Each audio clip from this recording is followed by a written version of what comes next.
உங்களுடைய எதிர்பார்ப்புக்கு ஏற்றவாறு இந்த மாதத்தில் நீங்கள் இடமுட்டு இடமாறி வேலை பார்ப்பதற்கான ஒரு சூழ்நிலை உருவாகும். ஒரு முன்னேற்றமான சூழ்நிலை உறுதியாக உருவாகும். காதல் சம்பந்தப்பட்ட விஷயங்களில் நம்மளுடைய மேசராசி அன்பர்கள் இந்த மாதம் ரொம்ப ரொம்ப கவனமாக இருக்கணும்.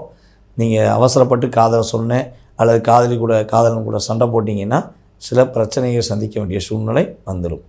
இதெல்லாம் நீங்கள் கரெக்டாக செஞ்சீங்கன்னா உங்களுடைய வாழ்க்கையில் இந்த மாதம் ஒரு வெற்றியை கொடுக்கக்கூடிய ஒரு அற்புதமான சூழ்நிலையை உருவாக்கக்கூடிய மாதமாக இருக்கும் என்பது நிதர்சனமான உண்மை. அன்பு நேயர்களே, தற்போது வரை நீங்கள் உங்களுடைய ராசிக்கான கோச்சார ரீதியான பொது பலன்களை பார்த்துருக்கீங்க.